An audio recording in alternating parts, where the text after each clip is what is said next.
Hello everyone, मेरे YouTube channel में आप सभी का स्वागत है। मैं आपके लिए आज बहुत इंटरेस्टिंग टॉपिक लेके आई हूँ जिसका नाम है असेंडिंग और डिसेंडिंग ऑर्डर। मुझे लगता है कि मोस्ट ऑफ के स्टूडेंट जो हैं एग्ज़ाम में बहुत बड़ी गलती करते हैं क्योंकि टीचर उनको क्लास में ऐसे पढ़ाते हैं असेंडिंग और डिसेंडिंग ऑर्डर कि स्मॉल से बिग नंबर लिखना है और बिग से स्मॉल लिखना है, बल्कि वो बच्चे भूल ही जाते हैं एग्ज़ाम में जाकर वो असेंडिंग में अप्लाई होगा या फिर डिसेंडिंग में अप्लाई होगा। तो मैं आपके लिए एक बहुत ही शॉर्ट ट्रिक लेके आई हूँ जिसको याद करने से आपकी ये कन्फ्यूजन हमेशा हमेशा के लिए दूर हो जाएगी और आपको लाइफ टाइम के लिए ये याद रहेगी और आप ये कभी भी नहीं भूलेंगे ज़िंदगी में। चलो शुरू करते हैं। Ascending order. असेंडिंग ऑर्डर का फर्स्ट अल्फ़ाबेट है ए। तो आपने एक लाइन याद करनी है, ए फॉर एप्पल। ए से आपको क्या याद आता है? एप्पल याद आता है। तो एप्पल क्या होता है? एप्पल इज स्मॉल होता है। Apple is small. तो इससे आपको याद रहेगा कि ए फॉर एप्पल हो गया तो एप्पल हमेशा स्मॉल होता है। ठीक है, तो स्मॉल ही नंबर सबसे पहले हमने चूज़ करना होता है, हमेशा ही हमें स्मॉल नंबर चूज़ करना है।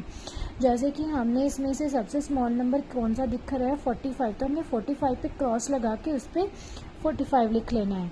और आफ्टर दैट जो बाकी बचे हुए नंबर है उसमें से कौन सा स्मॉल नंबर है? 55 है तो उस पर क्रॉस लगा के उसको लिख लेना है। और उसके बाद जो दो नंबर बचते हैं उनमें से हमने सबसे स्मॉल नंबर देखना है 102 और उसके बाद जो बचा उसको लास्ट में लिख देना है। देखो कितना सिंपल है, इसको करने में बहुत ही मज़ा आता है और बहुत ही कुछ ही सेकंड्स में ये क्लियर हो जाता है हमें। डिसेंडिंग ऑर्डर, और इसकी कॉन्सेप्ट क्या है? D for dog. D for dog. Dog is big. Dog is big. तो जो डॉग होता है वो एप्पल से बहुत ही बड़ा होता है, तो इससे दिखने में बहुत बड़ा होता है। तो इसके लिए हम हमेशा ही ये अगर लाइन याद कर लेंगे, डी से हमें डॉग याद आता है, ए से हमें एप्पल याद आता है। डी से हमें डॉग याद आता है, ए से एप्पल। एप्पल बहुत ही छोटा दिखता है, डॉग हमें बिग दिखाई देता है। तो हमने बिग नंबर चूज करना होता है। कौन सा नंबर बिग है? 98। उस पर क्रॉस लगा के हमने 98 लिख लेना। और जौन से नंबर बचे उनमें से हमने बिग देखना है 85 और हमने देन 85 को लिख लेना है। उसके बाद हमें कौन बिग दिखाई दे रहा है? 15 या 30? हमें 30 बिग दिखाई दे रहा है, 30 को हमने लिख लेना है और आफ्टर दैट जो बचा उसको लास्ट में। देखो ये आपकी सीक्वेंस बन गई।